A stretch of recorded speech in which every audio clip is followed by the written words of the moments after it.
Now we're back in the training room and I want to use this as an opportunity to show you Seervision tracking. Because of course, it's really useful in a room like this where you might be speaking to people live and also presenting to the far end. Now, unlike a lot of other tracking systems, Seervision does not just use face detection to track people. It's actually using full body detection. But rather than just take my word for it, let me actually show you what Seervision is seeing. Right now you can see I've got 18 points of contact across my body that Seervision is following.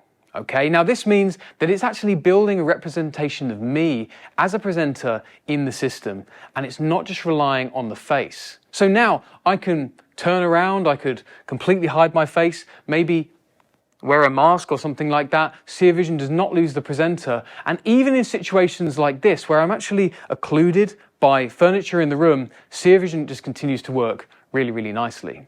Okay, let's talk in a bit more detail about some of the overlays on the presenter. So we've talked about the skeleton, which of course is tracking the different points on my body here.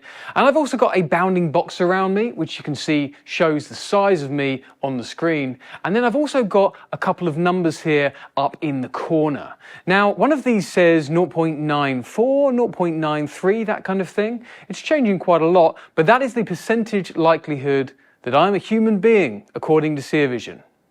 Seems high enough. Of course, that means that non-human subjects are not going to be tracked. Now, the other number is a unique identifier given to each presenter in the scene. Now, if I bring in another presenter, my colleague Jasper here, you can see that Jasper has got a different number. Okay, I'm 73, Jasper's 79, and these numbers are assigned dynamically. Now, the good thing about this is, because I am being tracked right now, if me and Jasper were to walk in front or behind each other, Seervision is just going to keep on tracking me because it recognizes me as being unique to Jasper. Not something that happens with a lot of other tracking systems. So we've seen how Seervision understands a presenter, but how do we actually initiate tracking?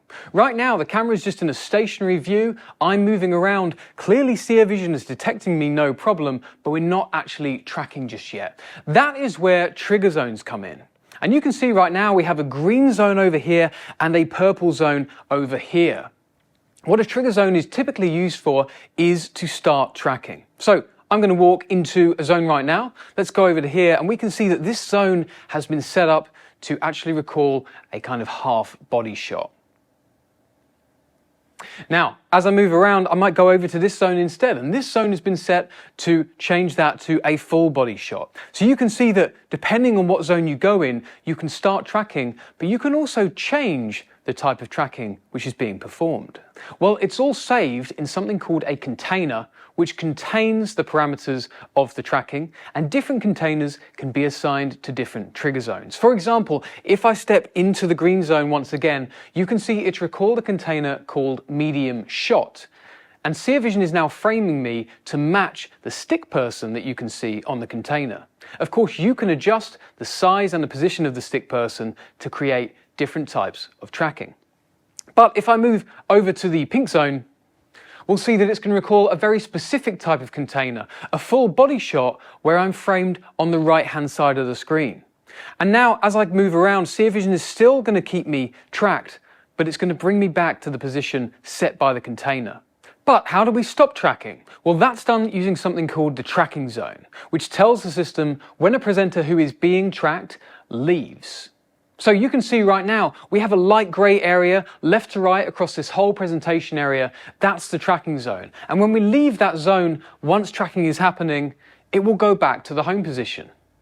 Let's demonstrate. Stepping into the trigger zone, tracking begins, and then I'm going to walk out of the tracking zone, and you will see that as soon as I completely leave, the camera goes back to the home position. So there you have some of the key terms in Seervision. You get the trigger zone, and when a presenter enters the trigger zone, a container is recalled, which begins tracking. Then when the presenter leaves the tracking zone, a static position container is recalled, which takes the camera home. But how does this actually interface with Q-SYS? Well, to understand how Seervision integrates with Q-SYS, let's start off with a basic Q-SYS video system. We've got our Q-SYS core, our NC series camera, and of course our USB bridge. The core is controlling those peripherals, and the video from the camera is going directly to the USB bridge. So how does Seervision come into this? Well, we're going to add in a Seervision server, and that server is also going to receive the same camera stream. It's performing computer vision analysis on that to understand where presenters are in the scene, and for tracking, it controls the camera directly. But it's the server's integration with the Q-SYS core which completes this solution. Rather than the server taking trigger zone events and tying those directly to tracking containers, it sends all of the trigger events to the Q-SYS core, which is running the Seervision plugin. And it's there where decisions are made about what trigger events result in what kind of tracking.